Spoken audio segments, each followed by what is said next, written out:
Assalamualaikum warahmatullahi wabarakatuh.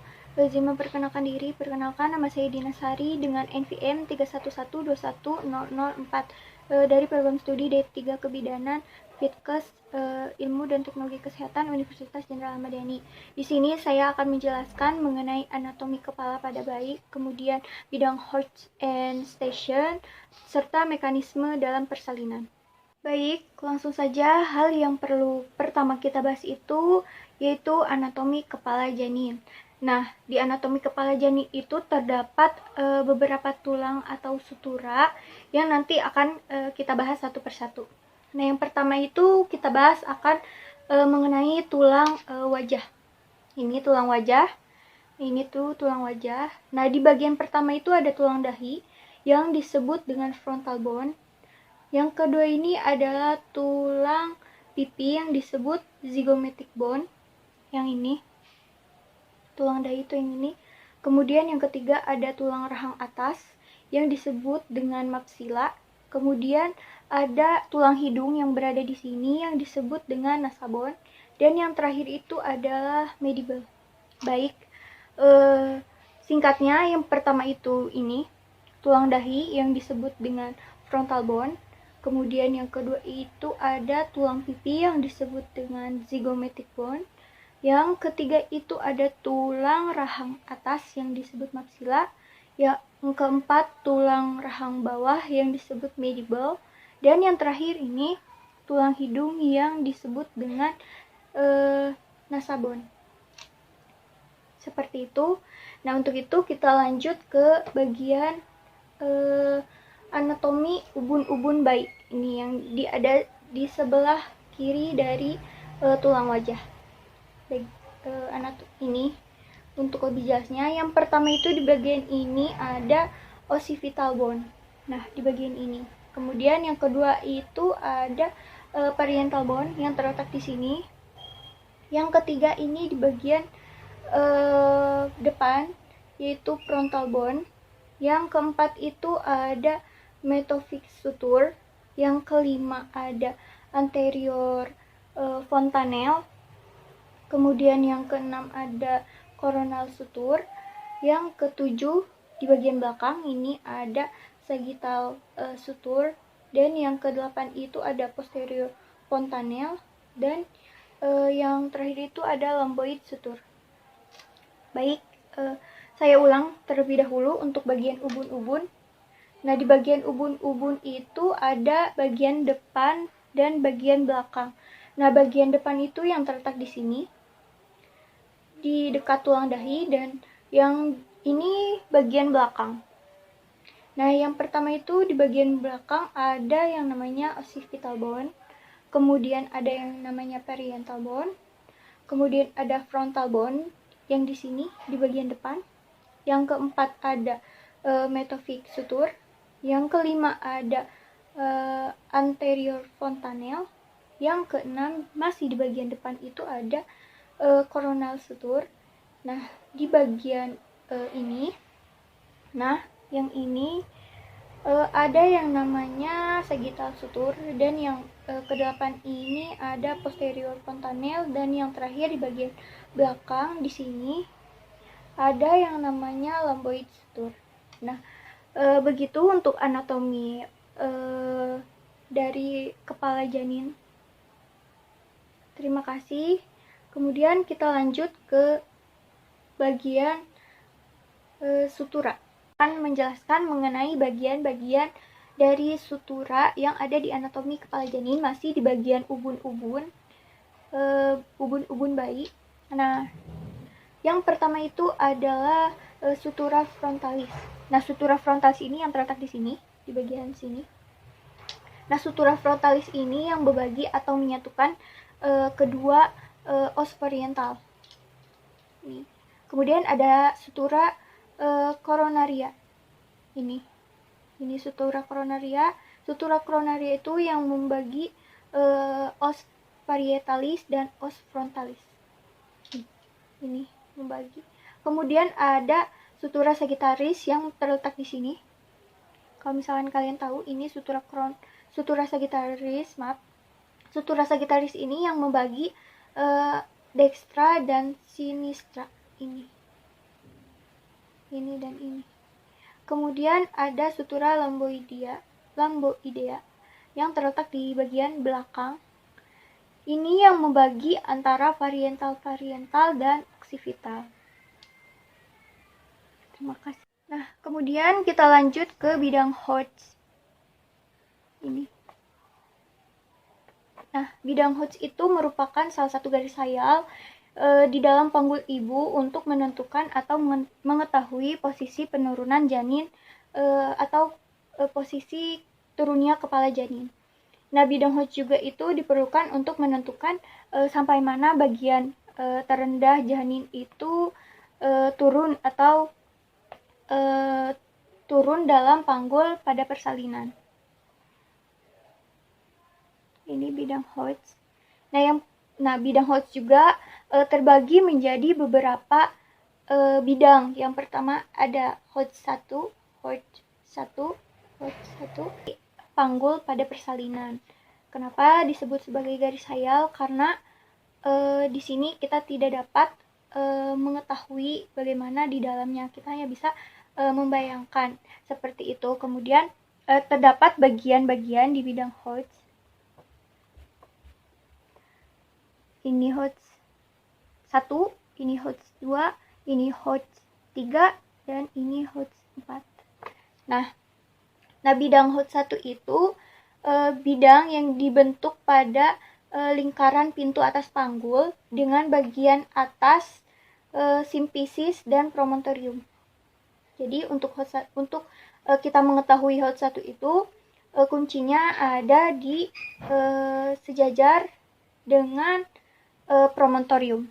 Ini promontorium. Kemudian untuk Hodge 2 itu bidang yang sejajar dengan Hodge 1 dan terletak di bagian bawah simpisis. Ini simpisis, di bagian bawah simpisis. Ini. Nah, kemudian ada Hodge 3. Hodge 3 itu bidang yang sejajar dengan Hodge 1 dan Hodge 2 yang terletak di setinggi spina ischiadica di kanan dan kiri. Spina ischiadica di kanan dan kiri. Kemudian ada Hodge 4.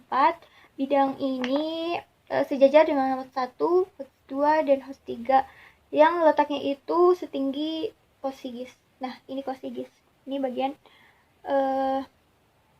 salah satu bagian di dalam panggul coccygis. Nah, itu untuk kita mengetahui mengenai bidang Hodge.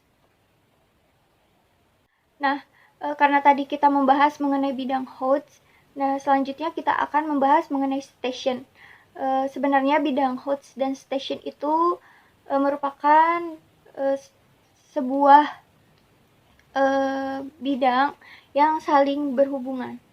Nah, karena tadi station adalah garis khayal atau posisi penurunan, kemudian station itu merupakan ketinggian terbawah janin pada jalan lahir yang akan digambarkan pada hubungannya dengan spina ischiadica yang terletak di pintu atas panggul dan pintu bawah panggul. Nah, ini pintu atas dan ini pintu bawah panggul.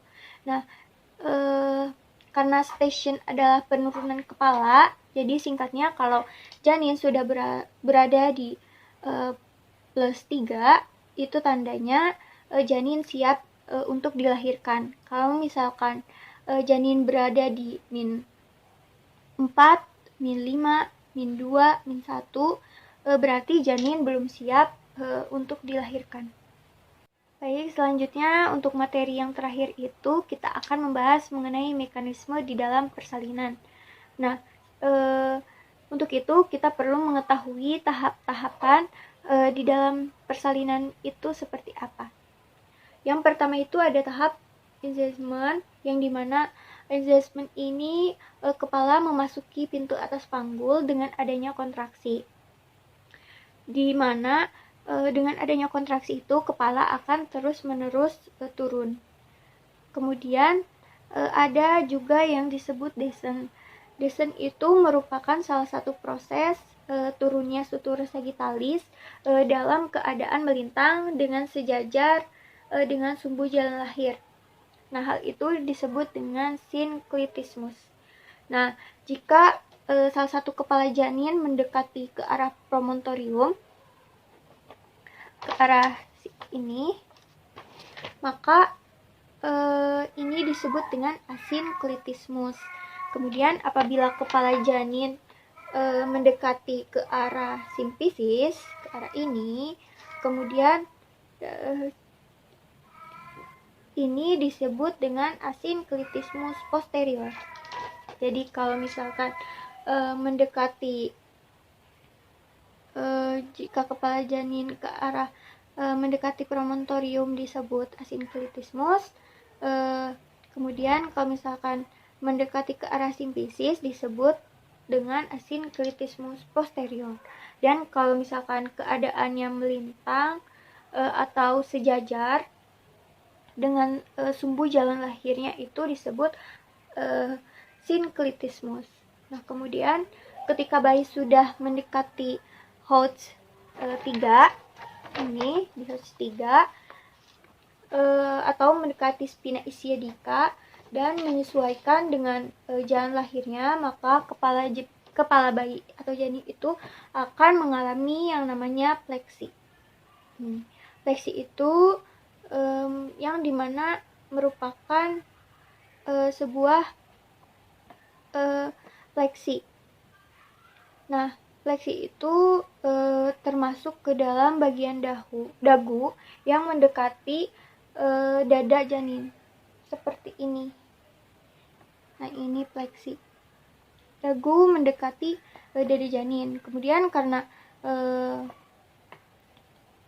akan terhambat oleh kosigis, maka terjadi peristiwa putaran paksi dalam. Nah, karena terhambat oleh kosigis, maka terjadilah putaran paksi dalam. Kemudian putaran paksi dalam ini menyesuaikan dengan jalan lahir. Setelah putaran paksi dalam selesai atau janin sudah mengalami ekstensi. Kemudian setelah ekstensi, ini ekstensi ini. Nah, ekstensi itu kebalikan dari pleksi sebenarnya, yang mana pada tahap pleksi ini kan dagu mendekati dada janin, sedangkan ekstensi itu dagu menjauhi dada janin, seperti itu. Nah ini untuk ekstensi. Setelah melewati fase ekstensi, kemudian tahap selanjutnya akan terjadi putaran paksi luar. Nah, putaran paksi luar ini disebut putaran paksi luar ini biasanya terjadi karena bahu dapat menyesuaikan dengan sumbu jalan lahir. Nah, setelah putaran paksi luar selesai, maka terjadilah ekspulsi yang dinamakan dengan ekspulsi. Nah, yang mana janin akan keluar dengan seluruhnya.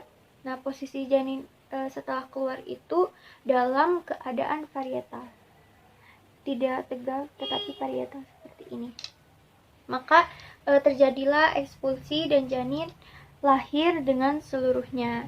Nah, singkatnya mengenai mekanisme di dalam persalinan, tahap pertama dalam proses persalinan itu disebut dengan engagement. Nah, engagement itu merupakan salah satu bagian kepala yang memasuki pintu atas panggul dengan adanya kontraksi. Nah, proses ini, maka setelah proses itu disebut dengan descent. Nah, descent itu merupakan posisi di mana sutura sagittalis dalam keadaan melintang dengan sejajar sumbu jalan lahir yang disebut dengan sinklitismus. Kemudian jika kepala janin mendekati ke arah promontorium itu disebut asinklitismus. Kemudian apabila kepala janin itu mendekati ke arah simfisis itu disebut dengan asinklitismus posterior. Kemudian setelah itu ada yang namanya pleksi ketika kepala bayi sudah hampir mendekati H3 atau mendekati spina ischiadica dan menyesuaikan dengan jalan lahirnya, maka bayi akan mengalami pleksi, di mana pleksi itu dagu mendekati dada janin. Nah, karena terhambat dengan kosigis, maka terjadilah putaran paksi dalam.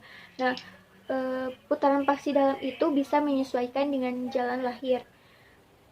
Nah, setelah putaran paksi dalam selesai, janin itu akan mengalami ekstensi. Nah, ekstensi itu kebalikan dari pleksi, karena tadi pleksi dagu mendekati dada janin.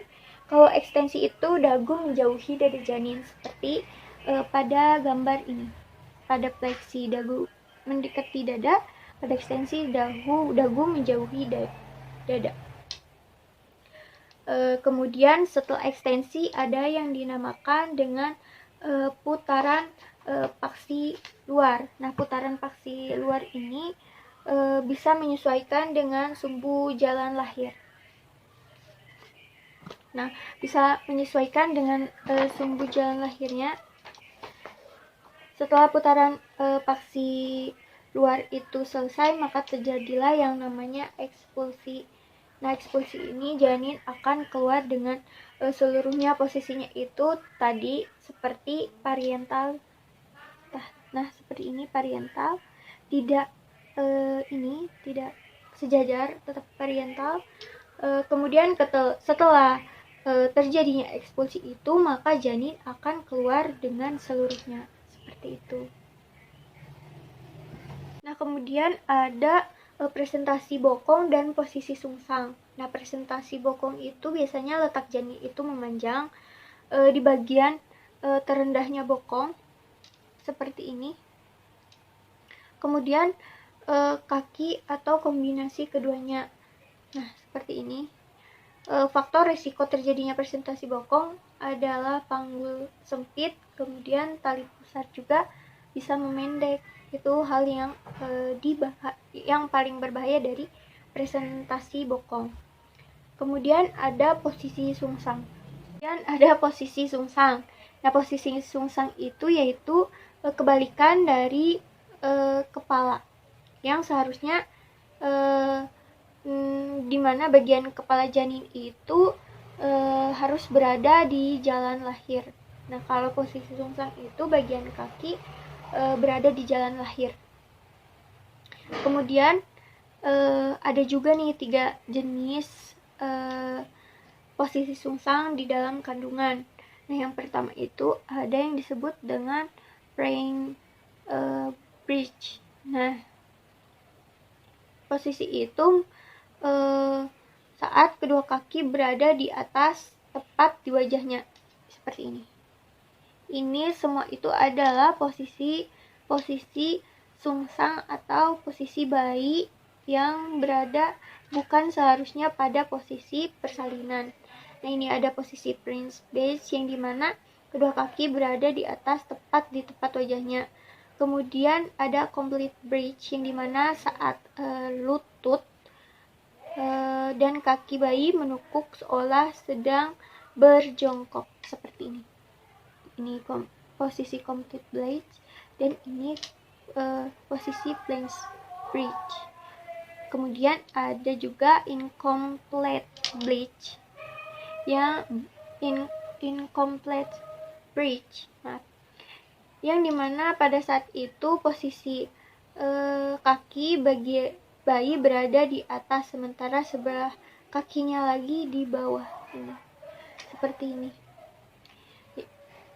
Yang ini tadi posisi sungsangnya di bagian kedua kaki menghadap ke arah kepala atau Prince bridge. Kemudian yang complete bridge posisi bayi itu seperti berjongkok. Kemudian incomplete bridge itu salah satu kakinya itu ada yang mengangkat atau ada yang berada di atas, dan sebelah kakinya lagi itu menekuk.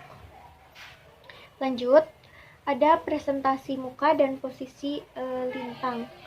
Nah, presentasi muka itu merupakan presentasi di mana kepala dengan defleksi, yaitu maksimalnya occiput mengenai punggung dan muka terendah ke bawahnya.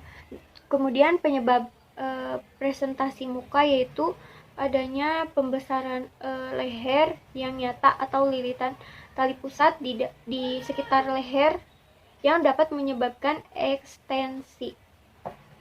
Kemudian panggul sempit dan janin bisa menjadi sangat besar. Kemudian ada yang dinamakan dengan posisi lintang. Nah, posisi lintang itu sesuai namanya, karena namanya lintang, jadi posisi bayi itu ketika berada di dalam kandungan itu seperti ini, berbaring. Nah, ini posisi lintang sebutnya, atau yang disebut dengan horizon atau tegak lurus biasa disebutnya. Nah, kemudian pada posisi ini bayi akan melintang dan dapat dipastikan bayi dapat dilahirkan tidak dengan secara normal atau sulit dilahirkan secara normal karena keadaannya saja seperti ini. Ini benar-benar posisi yang sangat membahayakan. Ini bisa posisinya, ini bisa, dan ini bisa. Nah, ini. Nah, kemudian pada presentasi dan posisi janin itu yang paling ideal itu ada posisi anterior, itu yang paling ideal biasanya untuk ibu hamil, dan posisi yang paling membahayakannya itu ada posisi lintang dan posisi sungsang. Itu seperti itu. Jadi singkatnya, kalau misalkan lintang itu yang keadaan bayi berbaring, kemudian sungsang itu kebalikan dari kepala yang ada di bagian atas jalan lahir. Kemudian kalau misalkan posisi anterior itu posisi yang paling ideal, di mana pada posisi ini itu bayi sangat normal, yaitu sesuai dengan jalan lahirnya.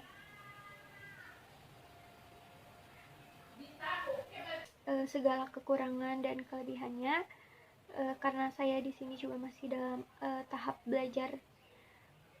Terima kasih. Saya Heri. Wassalamualaikum warahmatullahi wabarakatuh.